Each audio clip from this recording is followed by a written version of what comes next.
17 colossal warships, brought to their knees by an invisible enemy. Their desperate cry echoed across the void, and only one species answered. What madness possesses them? What terrifying secret did they uncover? And can a fledgling race save a galactic power from utter annihilation? Hey sci-fi fanatics, welcome to HFY Sci-Fi Love and War Story. Ever wondered what happens when humanity throws a lifeline to the most powerful beings in the galaxy? Hit that like button, drop your wildest theories in the comments, and subscribe for a front row seat to this incredible saga. Ready to witness the impossible? Let's dive in! 17 behemoths of the Novan exploration fleet, once paragons of interstellar might and the very boast of a supposedly superior civilization, now drifted as inert husks in the fathomless void. The crimson lights blinking across the main control panels were like droplets of arterial blood seeping from a mortal wound. The shrill cries of the warning systems tore through the oppressive silence, the terrifying stillness of utter helplessness. Beyond the vast viewport, billions of cold, indifferent stars glittered, silent witnesses to the unraveling of a fleet that no known adversary had ever dared to challenge. Commander Trell, his usually vibrant azure skin now a bruised indigo with anxiety, forced a semblance of calm into his voice. Report! Officer Mika, his own face a mask of ashen dread, thrust a data slate into the commander's trembling hand. Dire news, Commander. The quantum drives on all vessels have failed, simultaneously. We can no longer initiate jumps. We are marooned. Trell's gaze drifted back to the star-strewn expanse, where their once majestic ships hung like colossal insects ensnared in an invisible cosmic web. They had ventured far beyond the familiar stellar highways, piercing the veil of uncharted space, into a region where destiny had seemingly dealt a fatal blow. Remaining power reserves? Trell's voice was a gravelly whisper. Life support is functioning on auxiliary power. We possess approximately 3 standard months of sustenance and breathable atmosphere, Mika replied, the unspoken conclusion hanging heavy in the air. For 1,000 souls, scattered across 17 silent sentinels, now stared down the barrel of a slow, agonizing demise in the cold embrace of the vacuum. A flicker of memory, sharp and unwelcome, pierced Trell's carefully constructed wall of command. He saw his daughter's laughter echoing in the sun-drenched gardens of their homeworld, a world now impossibly distant. The arrogance of their mission, the unwavering belief in their technological supremacy, now felt like a cruel jest played by the uncaring universe. They had sought knowledge, expansion, perhaps even a touch of cosmic glory. Instead, they had stumbled into a trap woven from the very fabric of space-time, a trap that mocked their advanced science and left them utterly vulnerable. The bridge crew moved with a sluggish, defeated air. Hope, the invisible fuel that powered even the most arduous journeys, was rapidly depleting. The vastness of space, usually a source of wonder and possibility, now felt like a suffocating cage. The silence was broken only by the hum of failing machinery and the ragged breaths of beings confronting their own mortality. War, Trell mused grimly, often came with explosions and valiant last stands. This was the quiet, ignominious surrender to the uncaring laws of physics. A stark reminder that even the most formidable power could be humbled by the universe's indifferent grandeur. Trell finally broke the oppressive silence. Activate the long-range distress beacon. Cycle through all known frequencies. A junior officer, his eyes reflecting the cold despair of the void, looked up. Commander, there is no one to hear us. The nearest Novan outpost is a 2-year journey at standard velocity. Without the quantum drives. Trell cut him off, a flicker of something akin to defiance in his gaze. Nevertheless, we try. That is the fundamental difference between a stranded fleet and a collection of corpses waiting for the inevitable. And as the faint, desperate signal pulsed outwards into the uncaring abyss, carrying the digital screams of a dying civilization, one could almost hear the sardonic laughter of the cosmos, a silent commentary on the fleeting arrogance of empires and the fragile bubble of life in the face of eternity. After all, who puts their faith in a technology named after something that's both everywhere and nowhere at the same time? Light years away, on a pale blue dot clinging precariously to a solitary star, Lieutenant Jack Rivera slumped in his worn synth-leather chair.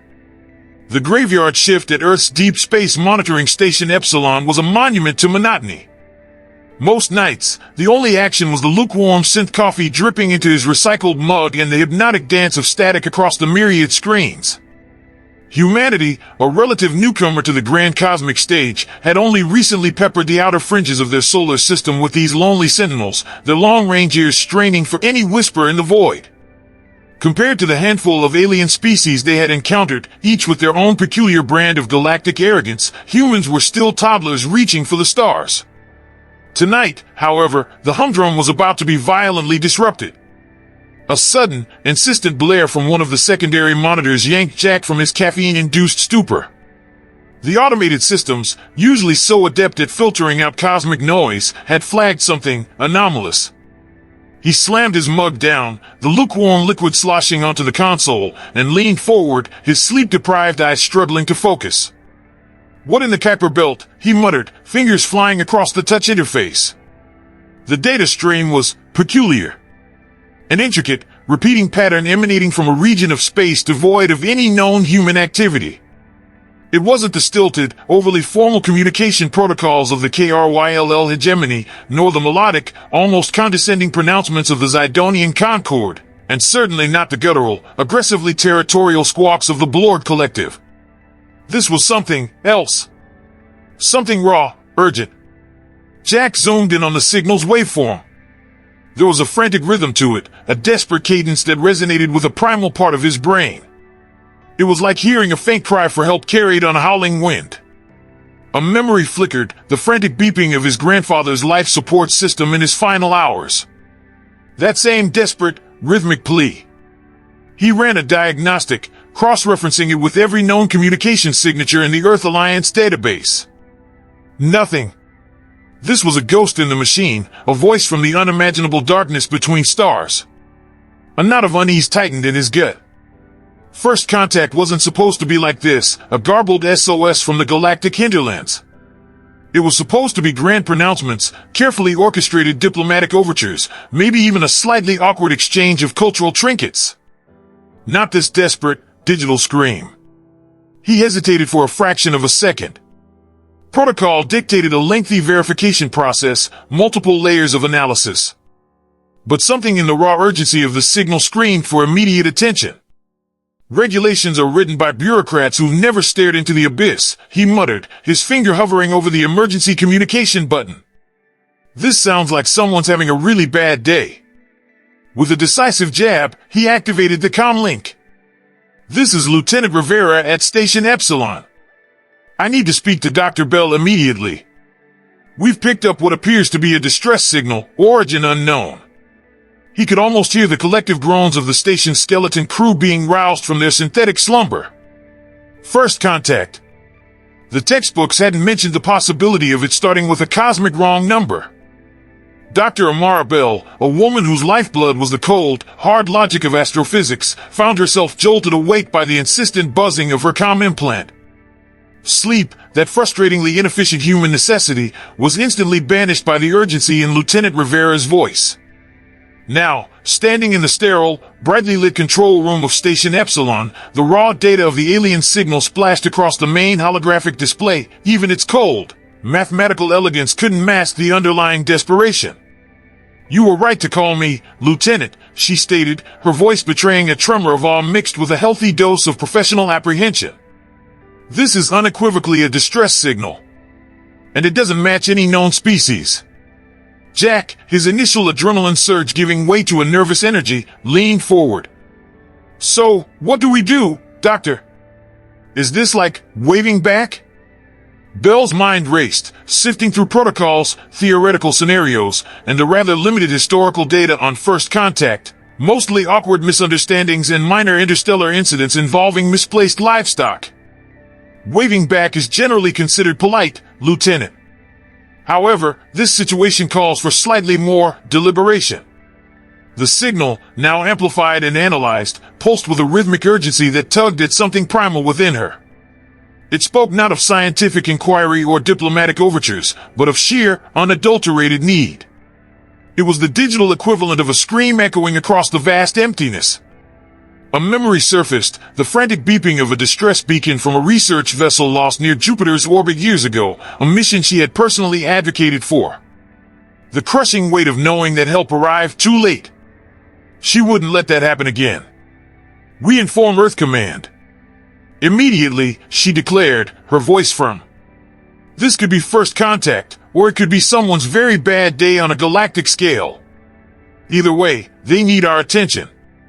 Within hours, the alien cry for help had traversed the inner solar system, landing with the force of a small asteroid in the hallowed halls of the Unified Space Command in Geneva.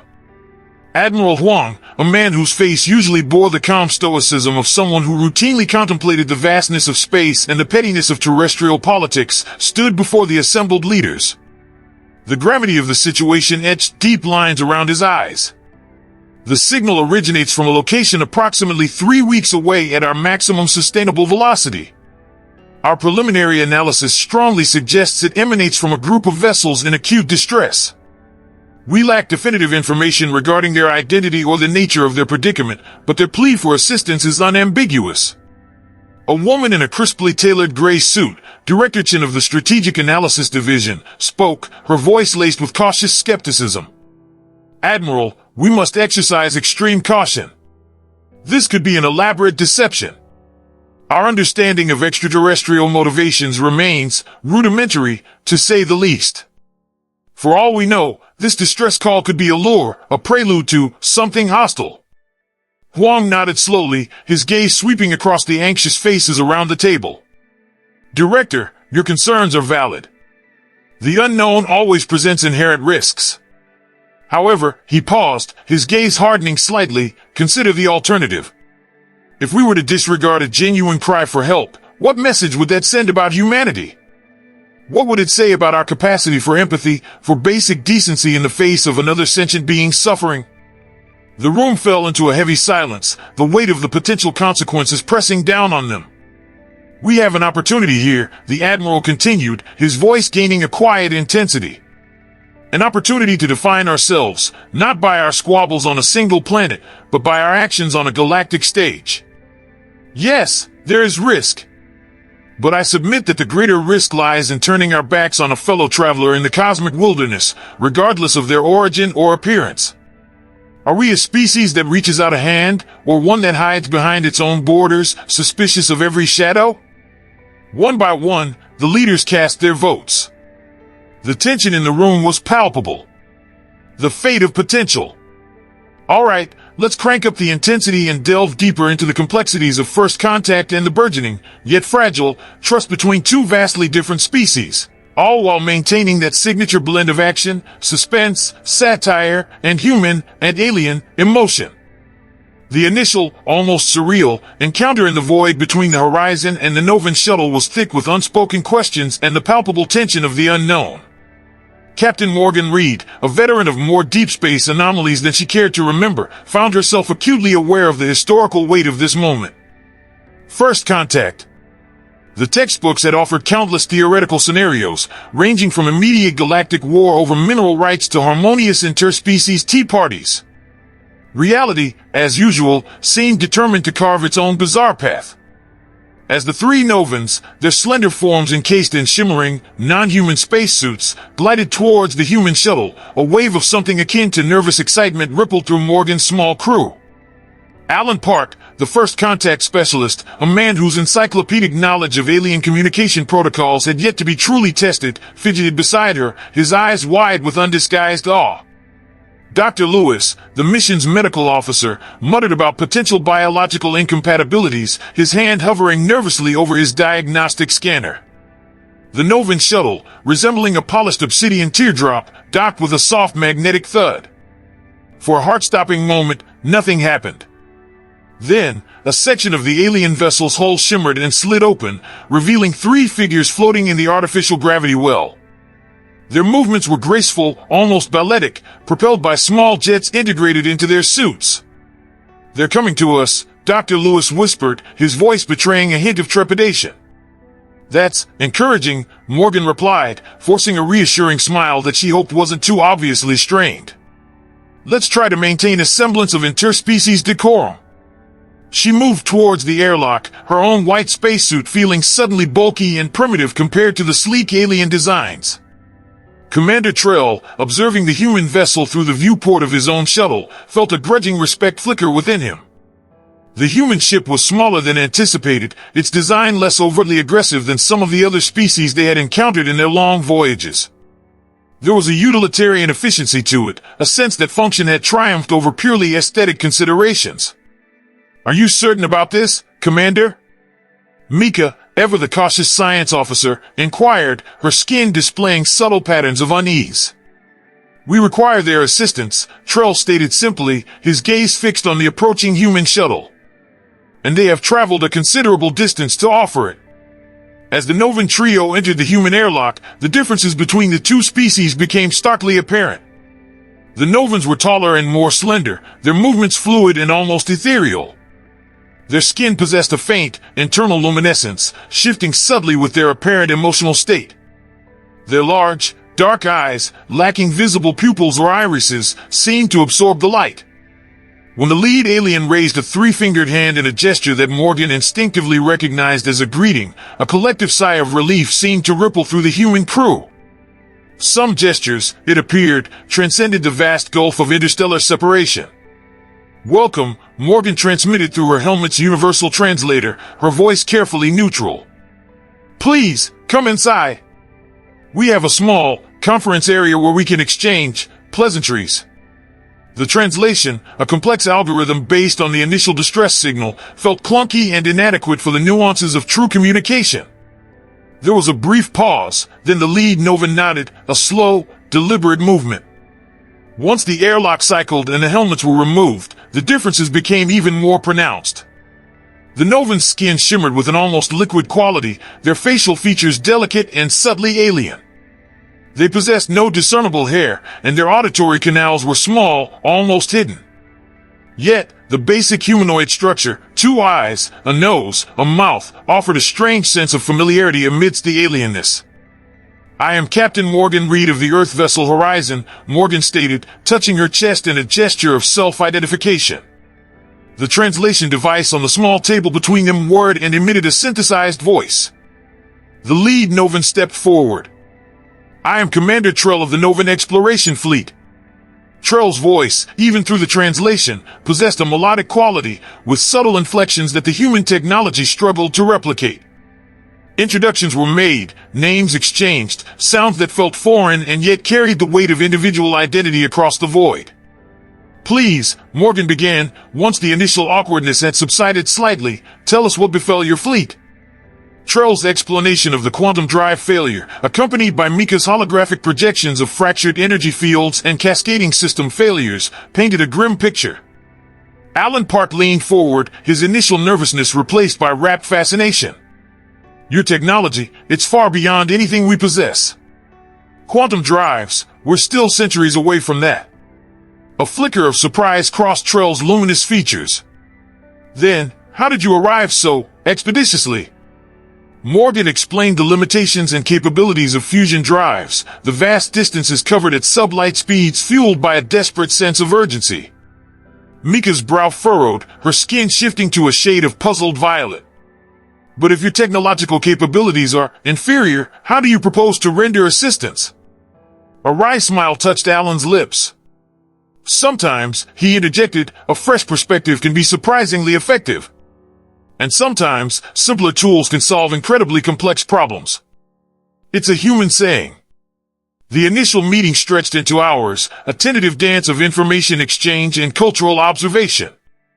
The translation devices improved with each interaction, learning the subtle nuances of both languages. Dr. Lewis and Ren exchanged basic medical data, discovering surprising and slightly unsettling similarities in their biological structures. Despite their vastly different appearances, both species required oxygen, albeit in slightly different atmospheric compositions. As the meeting drew to a close, a fragile thread of understanding had been woven between two vastly different civilizations. The sheer improbability of the situation hung in the air, a silent testament to the unpredictable nature of the cosmos. War, Morgan reflected, often stemmed from misunderstanding, from the inability to see the shared humanity or sentient beingness beneath the surface of difference.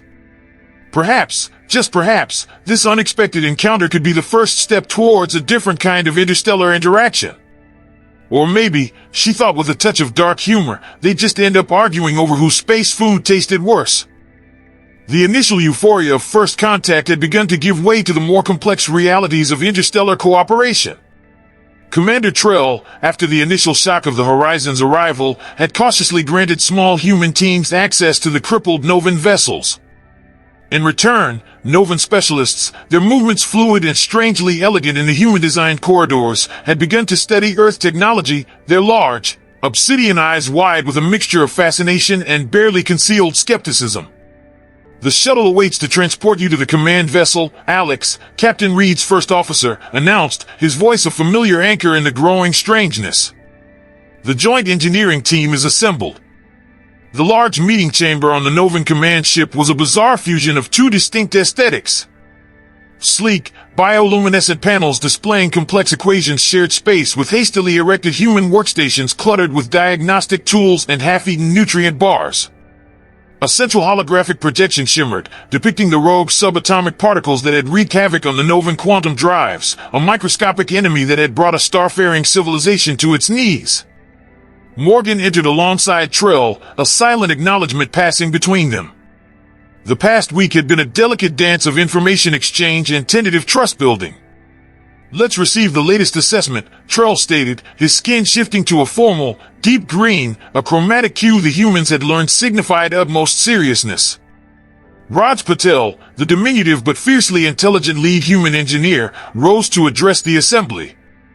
Working alongside the Novan engineers has been illuminating. Their fundamental understanding of physics is centuries ahead of ours. Their technology is breathtaking. Mika, the Novan science officer, her voice a melodic counterpoint to Raj's pragmatic tone, added, "Yet, the human approach to problem solving is divergent. They conceptualize solutions in ways that are often counterintuitive to our established methodologies." Raj offered a wry smile. The Novans build symphonies of engineering, where every component operates in perfect harmony. It's beautiful. But when one instrument fails, the entire orchestra falls silent, Mika finished, a hint of reluctant admiration in her voice. Our systems are too integrated. The cascading failure was inevitable. And that's where our less refined approach might actually offer a solution, Raj continued, gesturing towards the holographic particles. Human systems tend to be messier. We build with redundancies, with workarounds. We anticipate failure. Trell's gaze flickered towards Morgan, a flicker of intrigued confusion in his large eyes. Your engineer suggests that human technology is superior due to its inherent flaws? Morgan chuckled softly. Not superior, Commander. Just different. Necessity, as they say on Earth, is the mother of truly bizarre inventions. Raj turned back to the holographic display. We believe we can create a localized shielding matrix for your quantum cores using a specialized metallic alloy developed for our deep space probes. It's not as elegant as your existing containment fields, but our simulations suggest it can effectively deflect these energetic nuisances. The temporal parameters for such a retrofitting? Trell inquired, his skin now cycling through shades of contemplative blue. Raj's face fell slightly. That's the less encouraging data point. Retrofitting all 17 vessels, with both our teams working in concert, optimistically, 2 standard Earth months. A collective intake of breath rippled through the Novan contingent. Their initial 3-month window of life support was dwindling. 1 month had already bled away in the initial shock and the slow, agonizing wait. Then, Trell declared, his green hue deepening with resolve, we have no temporal units to waste. The endeavor commences immediately. And so began the improbable collaboration. Humans and Novans, 2 species separated by unimaginable distances and vastly different evolutionary paths, now found themselves shoulder to shoulder in the echoing engine rooms of alien warships. The initial communication was a frustrating ballet of misinterpreted translations and bewildered stares at incomprehensible schematics. Yet, slowly, painstakingly, a bridge of understanding began to form, built on shared purpose and the universal language of engineering ingenuity. The humans marveled at the sheer sophistication of Novan technology, while the Novans began to grudgingly respect the humans' knack for improvisation, a quality they initially viewed with the same suspicion one might reserve for a particularly aggressive spaceborne fungus. It was a testament to the strange adaptability of sentient beings, even if one species considered perfectly symmetrical conduits the height of aesthetic achievement, while the other was just happy if the damn thing didn't leak. However, beneath the surface of this burgeoning cooperation, a current of unease persisted. Senior Officer Vin, a Novan whose skepticism was as deeply ingrained as his species' belief in technological superiority, voiced his concerns to Trell in private. "Commander, their altruism is illogical. No species extends such aid without expecting recompense. What is their true agenda?" Trell, who had spent hours in earnest conversation with Captain Reed, his own memories of past betrayals within the Novan hierarchy a stark reminder of the complexities of sentient motivations, countered, Perhaps humans are simply different." Vin's skin darkened with suspicion. Or perhaps they are merely more subtle in their machinations. They study our technology under the guise of assistance. Similar anxieties festered among some of the human crew. Captain Reed herself had overheard two engineers muttering in a dimly lit corridor, their voices hushed with concern. Are we truly wise to grant them access to our designs? What if this is a long con? What if, once their ships are operational, they decide to thank us in a less than hospitable manner? The other engineer added, his face etched with worry, or worse, what if they share what they learn with other, less well-intentioned species? We could be inadvertently painting a target on Earth's back. War, Morgan reflected grimly, often started not with a bang, but with the quiet rustle of paranoia and the insidious whisper of what if. It seemed even across interstellar distances, the capacity for fear and distrust remained a stubbornly universal human trait. Morgan approached the two engineers, her voice calm but firm. Those are valid concerns. Caution is prudent. But consider this, they already possess technology far exceeding our own. If their intentions were hostile, they held the superior hand from the moment we arrived. Their vulnerability is their truth. The engineers, caught off guard, mumbled apologies. It's just, they're so alien, Captain. Morgan finished their thought. Different, yes. But in their predicament, in their desperation, they are not so different from any sentient being facing oblivion. And sometimes, she added, a faint, weary smile touching her lips, the most alien thing of all is genuine, unadulterated kindness. And as the joint teams continued their work, a fragile bridge of trust was being built, brick by painstaking brick, across the gulf of interstellar misunderstanding. It was a testament to the enduring, if often frustratingly inconsistent, capacity for empathy that resided within both species. Though, if the Novans ever discovered humanity's penchant for reality television, that bridge might just collapse entirely. Days bled into weeks within the echoing metal bowels of the Novan fleet. The initial awkwardness between the human and Novan engineering teams began to thaw, replaced by a grudging respect born from shared labor and the mutual struggle against a seemingly insurmountable problem. The translation devices, initially clunky and prone to existential misunderstandings, did you say flux capacitor or fluffy capacious otter, became a recurring, if not particularly helpful, query, gradually became more reliable, allowing for genuine technical discourse. Humans, accustomed to the chaotic ingenuity born of limited resources, found themselves both awestruck and slightly bewildered by the Novan's almost obsessive adherence to perfect design. Mika, the Novan science officer, often watched Raj Patel's seemingly haphazard approach with a mixture of fascination and mild horror. Your methodology, it lacks a certain elegance, she observed one day, her skin cycling through shades of analytical blue as Raj jury-rigged a diagnostic interface with what appeared to be salvaged conduit and sticky synth tape. Raj, wiping grease from his brow with the back of his hand, grinned. Elegance doesn't fix a busted quantum drive, sweetheart. Sometimes you just need to hit it with a wrench until it cooperates. Conversely, the Novans were slowly beginning to appreciate the human capacity for thinking outside the box, a concept their rigidly structured educational system had actively discouraged. Vex, a young Novan engineer who had eagerly embraced the human approach, worked alongside Tom Garcia, the unassuming shuttle mechanic whose unorthodox idea for the shielding had sparked a glimmer of hope. This intentional imperfection, Vex mused, his skin a thoughtful indigo as he examined Tom's rough schematics.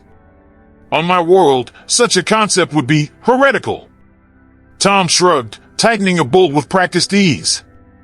Perfect is the enemy of good enough, kid. Besides, sometimes the best way to stop something from breaking is to let it bend a little. Vex nodded slowly, a flicker of understanding in his large eyes. It was a lesson not found in any Novan textbook. Meanwhile, the logistical nightmare of sustaining two different species on dwindling resources continued. Diana Chen, the human medical officer, and Ren, her Novan counterpart, formed an unlikely but effective partnership, painstakingly cataloging Earth foodstuffs to determine their compatibility with Novan physiology. The discovery that basic carbohydrates like rice and certain root vegetables were digestible for both species was a small but significant victory. Sharing meals became a tentative cultural exchange, a silent acknowledgement of their shared predicament. The Novans found human coffee perplexing, while the humans politely choked down the slightly gelatinous, nutrient-rich Novan staple known as gleb. Music, too, became a bridge, albeit a strange one. Novan sonicscapes, with their complex harmonies and frequencies inaudible to the human ear, were met with polite bewilderment, while the raw emotionality of Earth blues left many Novans with unexplained chromatic shifts in their skin. However, beneath these burgeoning connections, the seeds of suspicion, sown by millennia of interstellar isolation and the inherent paranoia of sentient beings, continued to sprout. Senior Officer Vin remained a vocal skeptic, his distrust of human motives unwavering. Commander, he argued during a tense private communication with Trell, his skin a rigid, distrustful gray, we are becoming reliant on these humans. Their efficiency is unsettling. Their willingness to help, inexplicable. What guarantees do we have that this is not merely an elaborate ploy? Trell, weary from the constant pressure and the gnawing uncertainty of their situation, could only reiterate his gut feeling about Captain Reed's sincerity, a feeling based more on instinct than logical deduction, a distinctly un-Novan trait. The weight of command pressed heavily on Trell. He carried the memories of past conflicts, the faces of comrades lost in feudal territorial disputes. The Novan Empire, for all its technological prowess, was not immune to the self-destructive tendencies that seemed inherent to most sentient life. Was humanity any different? Were they truly offering salvation, or merely a more subtle form of conquest? The thought was a cold knot in his core. He desperately wanted to believe in their sincerity, but the ingrained cynicism of a seasoned military leader was a difficult beast to subdue. He found himself hoping that humanity's apparent lack of strategic foresight was genuine, rather than a cleverly constructed facade. Because if these humans were playing a long game, the Novan fleet was currently sitting ducks in a very exposed pond. And if that were the case, Trell couldn't help but think that their advanced technology had merely made them a more appealing target for a truly cunning predator. The successful test flight of the repaired Novan scout ship sent a ripple of elation through the combined human and Novan crews. Even the perpetually skeptical senior officer Vin allowed a faint, almost imperceptible shift in his skin tone towards a less hostile shade of gray. Captain Vin's report of a smoother than anticipated quantum jump, attributing the stability to the human-designed shielding, was a testament to the unexpected synergy between their disparate technologies.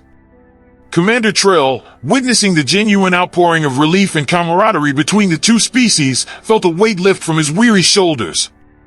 The memories of his homeworld, once tinged with the despair of never seeing it again, now flickered with a fragile hope.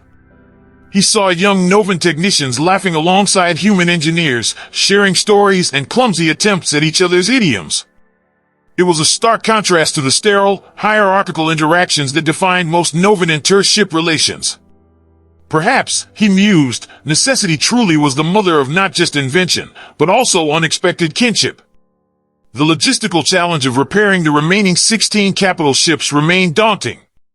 Raj Patel, fueled by copious amounts of human caffeine and the surprisingly effective Novan stimulant paste, which tasted vaguely of static electricity and ambition, proposed a daring strategy. Focus all resources on repairing a small fleet of ships first, enough to transport a significant portion of the Novan crew to the nearest safe trading outpost, a week's quantum jump away.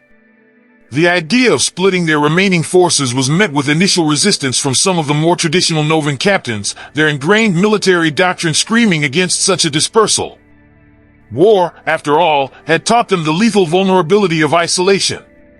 Morgan Reed, ever the pragmatist, countered their objections with a calm logic. We will accompany the initial transport fleet with a human escort. Our ships may be slower, but they are resilient. We will be your backup, your early warning system. Her offer, a tangible commitment of human resources and lives, resonated deeply with Trell. It was a level of trust he had rarely encountered, even within his own species. The following days were a frantic race against time.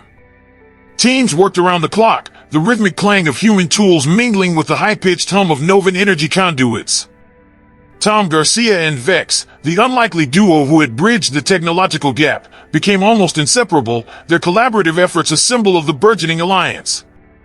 This recalibration of the energy flow matrix, Vex explained to Tom, his skin a vibrant, enthusiastic blue, it is surprisingly intuitive, despite its lack of perfect symmetry.